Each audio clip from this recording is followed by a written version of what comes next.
Hello and a very warm welcome to my channel. This morning, we give you a piece of breaking news: Meghan's shocking betrayal claim revealed. Much has been made about the complex relationship between Princes William and Harry and how arguments and misunderstandings between the brothers escalated over the past few years. It's now been revealed that at the crux of William's concerns over Harry's marriage to Meghan was allegedly the future king's fear that his brother would be taken away from him. William was concerned that the relationship could suffer because they lived on other sides of the Atlantic, and again he has been proved correct as Harry and Meghan have now emigrated, royals expert Phil Dampier claims. "I'm sure he blames Meghan for tearing Harry away," he adds. It's also alleged that William had urged Harry to get help after struggling to deal with the aftermath of trauma caused by his mother, Princess Diana, dying when he was a child. Phil explains, William knew that Harry had struggled with his mental health for years because of Diana's death, and he told him to get help long before Harry met Meghan. Adding to that was William's concern that Meghan would overpower his brother. He was worried Harry had fallen for a strong woman and one who could dominate his brother, and to be blunt, as things have turned out, I think he was right, Phil says. But despite all this, William has only ever wanted to ensure his brother's best interests. There's no reason why William wouldn't want his brother to find true love and get married. Apart from the fact that they were really close, he would want a powerful duo to support him and Kate and take some of the weight off their shoulders in the years ahead. Meanwhile, speaking to New Idea, Royals biographer Howard Hodgson explains it was inevitable that Harry's marriage to the US star would alienate the rest of the royal family. She wanted to be the influence over Harry, and she did not want William or Kate to have that. William had a tremendous influence over Harry, so of course, he had to go. Really, she was going to say, "You make your mind up, me or them," he explains. She was determined to go back. She wanted to be in Hollywood. And what Meghan wants Meghan gets. Her concern isn't the royal family, it's actually her celebrity. And those two things don't mix. The same can't be said for Kate, however, with Howard, who used to work for the Prince's Trust, praising the future queen and her dedication to the monarchy. He says, "Kate is absolutely impeccable. Absolutely what the doctor ordered." But, what would they do if the world's press just stopped paying any attention to them? Meghan and Harry's claim for privacy is sincere? The couple has stated many times their mutual desire for privacy. They want privacy from the paparazzi, preferring to choose their photographers. That would be called a portrait, and the Cambridge children all have their portraits taken by their uber-talented mum, Catherine, frequently. The Sussexes should give it a try.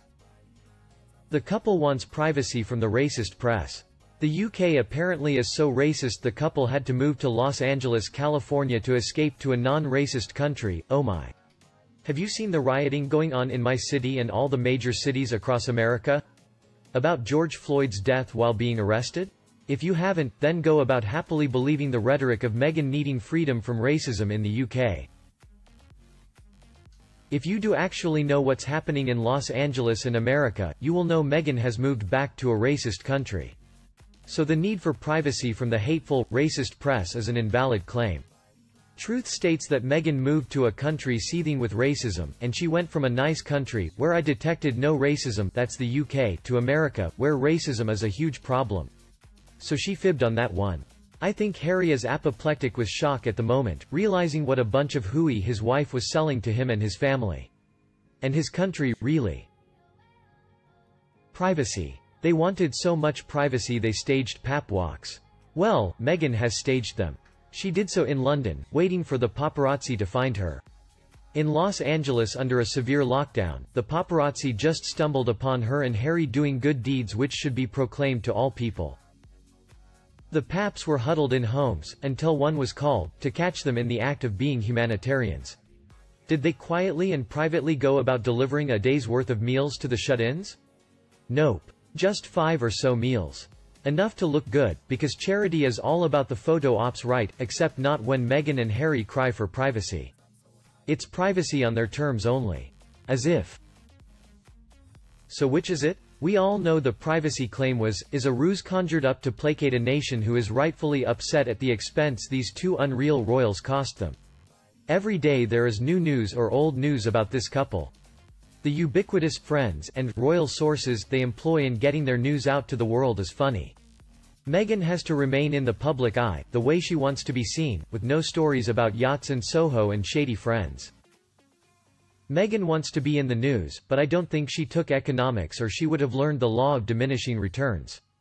The more often Meghan is in the news, the less the public wants to hear about her.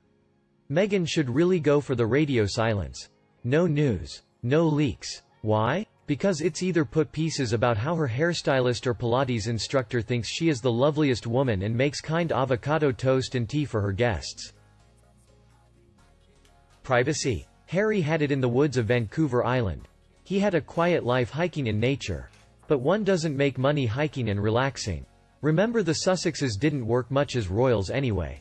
They did the walkabouts and the surprise visits to charities here and there, so they could get that important picture of them working, and quickly vanish.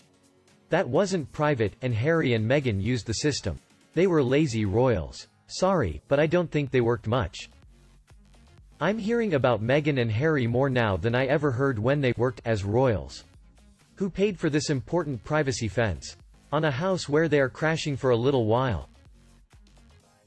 Their cries for privacy fall on deaf ears. Did you see the privacy fence that is about 3 feet tall, that Harry and Meghan had someone install, and it was a poorly done job and tacky, a tiny privacy fence around Tyler Perry's mansion in Hollywood? The tiny fence offers nothing but ugliness, and they had the gall to install it on someone's private property. Meghan and Harry are silly and vacuous, not helping anyone, and they aren't relatable or relevant. I think they lost their chance. It was called being working royals, doing the bare minimum for their few patronages. Meghan wanted to guest edit Vogue, not hand out food at a homeless shelter. And that's why she's irrelevant now. Privacy. They will get their privacy, like it or not, after the books, the tell-all interviews where their talk show hosts and the View ladies grow tired hearing about their difficult lives living in the lap of luxury, when all they had to do was shut up and smile.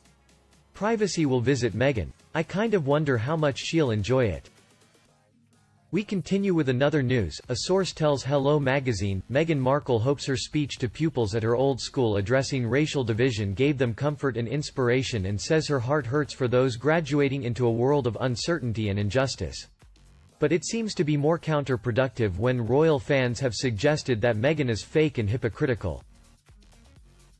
Today, according to a report, Meghan Markle revealed she had not spoken about the death of the 46-year-old black man, who died after white police officer Derek Chauvin put his knee on his neck in Minneapolis on May 25 for 9 minutes, before because she had been nervous.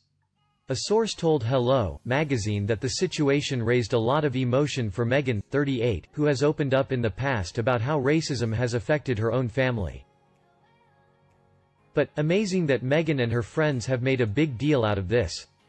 I find it odd that the school hasn't posted her video on their social media sites or school website. In fact, they haven't commented publicly on the video at all. It seems that nobody has actually asked her to do this video. I think it's a bit ridiculous that she thinks she can inspire people and give people hope. After all, she is only famous for having married someone, not for her own accomplishments. Very few people had heard about her as a TV show actress before she found herself a royal.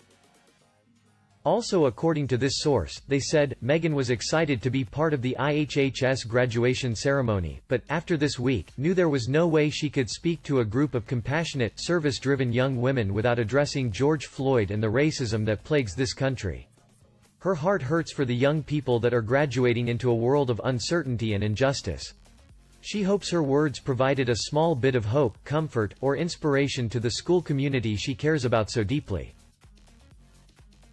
What? Meghan is always performing. She must be exhausting to live with.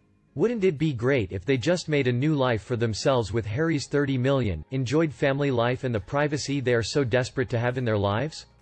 Seems they cannot keep away from the media spotlight. Constantly we are getting videos etc. Perhaps it would have been better if they had stayed on Vancouver Island in Canada. How do you achieve privacy in Los Angeles, surrounded by paps and fawning celebs?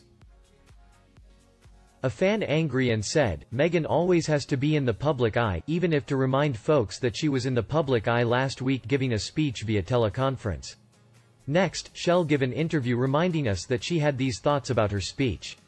It never ends. This lady needs to keep out of this, it draws attention and could make things much worse. Someone needs to take her to one side and read some rules, it could end in tears. And you? What is your opinion? Please let me know in the comment section and we talk about Meghan Markle. If you loved my video, remember to like and share it for anyone you think they need it. Also, subscribe to the new version of the Sussex Daily News channel. Now, goodbye and see you in the next videos.